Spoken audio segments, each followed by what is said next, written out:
আসসালামু আলাইকুম। আমরা মূলত ছোট একটি ঘর করছি। আমরা ফার্মি মুরগি, তিতির মুরগি এবং ছোট, ছোট মুরগি রাখার জন্য একটি ঘর করছি। আমরা মূলত এ ঘরে ৩ ধরনের মুরগি রাখবো একসাথেই। তো আমরা ঘরটা মূলত তৈরি করতে চলেছি, কিন্তু মিস্ত্রি নিজের কাজের জন্য মিস্ত্রি মূলত ঘরটা হাফ তৈরি করে চলে গিয়েছে। মূলত টিন মারতে এখনও বাকি আছে। তো আমরা মূলত এই ঘরটা তৈরি করতে ৭ থেকে ৮ দিন লেগেছে।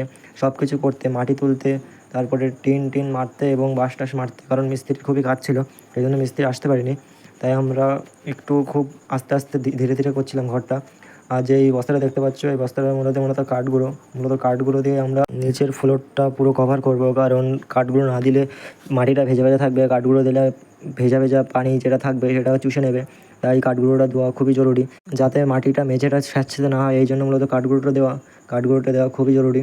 আর যে সাদা মুরগিগুলো দেখতে পাচ্ছ, এই মুরগিগুলো মূলত এখানে আমি রাখবো। তো আমি মূলত আজকে ঘরটা পুরোপুরি রেডি করব। আমার মূলত এই ভিডিওটা করতে ৭ থেকে 8 দিন লেগেছে। তো তারপর আমরা ঘরের সব জিনিসপত্র বাইরে বের করছিলাম। বাইরে বের করে তারপর আমরা মূলত কারেন্টটা ঠিক করব। কারেন্টটা ঠিক করে তারপর কাঠগুঁড়োটা বিছাবো। ঘর থেকে সব কিছু বের করার পর ঘরটা ভালোভাবে ঝাড়ু দিয়ে আমি ঠিক করে নিচ্ছিলাম, যাতে কোনো ময়লা না থাকে। তো তারপর কারেন্ট লাইন নেওয়ার জন্য আমি উঠে পড়ি রান্নাঘরের চালে। রান্নাঘরের থেকে মূলত আমরা কারেন্টটা নিয়ে এসেছি। তো কারেন্ট লাইন পুরো তারটা আমি নিয়ে চলে আসছি এখানে। তারপর আমরা ডুমির সেটআপটা লাগাবো।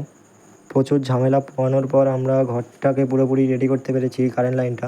তো কারেন্ট লাইনটা ভিডিও করা হয়নি, কারণ আমি খুব কাজ করছিলাম একাই। আমার ক্যামেরাম্যান মূলত বাড়িতে গিয়েছিল। তো তারপর আমি একাই সব কিছু ভিডিও সব করার চেষ্টা করছি, দেখতে পাচ্ছ। তো কাঠগুলো মূলত আমি একাই ঢেলে নিয়েছি, কারণ ক্যামেরাটা অফ ছিল। তারপর আমি কাঠগুলো পা দিয়েই বিছিয়ে দিচ্ছি, কারণ আমার ক্যামেরাম্যান বাড়িতে গিয়েছে। তো সব কিছু একাই করতে হচ্ছে, খুবই ঝামেলা।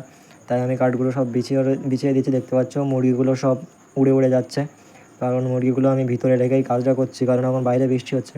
বাইরে বৃষ্টি হওয়ার কারণে মুরগি আমি বাইরে ছাড়তে পারছি না। বাইরে মূলত ঝিমঝিমে বৃষ্টি হচ্ছে। বৃষ্টি মূলত আল্লাহর রহমত। সাদা মুরগিগুলো মূলত ছাড়া ছিল না, গলা ছিল মুরগিগুলো। তারপরে আমি গলা ছিল মুরগিগুলো সব ছেড়ে দিই ঘরের মধ্যেই। তো ঘরের মধ্যে ছাড়ার পরে একটাই সমস্যা হচ্ছিলো, ওদের দেশি মুরগিগুলো ছিল সেগুলো সাদা মুরগিগুলো ঠুকিয়ে দিচ্ছিলো। তো আমি কিছুক্ষণ পর ওদেরকে আবার তুলে দেবো। তো আমি রয়েছি বলে ওদের মূলত আমি রেখে দিয়েছি। দেখতেই পাচ্ছ পুরো ঘরটা মূলত কাঠগুলো দিয়ে আমি কমপ্লিট করে রেখেছি। কিছুটা বাকি রয়েছে ওই হালকা হালকা, সেগুলো মূলত আমি দিয়ে দেবো একটু পরে।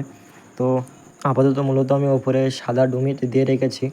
আর এই ঘরের মধ্যে মূলত আপাতত ওই মুরগিগুলোই আছে। সাদা মুরগি গলা ছিল যেটা, তিতির মুরগি আর দেশি মুরগি ওইটাই রেখেছি।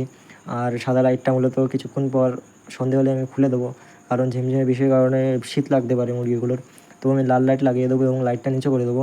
তো আজকের ভিডিও এই পর্যন্ত। কি ভালো থাকবেন, সুস্থ থাকবেন। আসসালামু আলাইকুম রহমতুল্লাহ।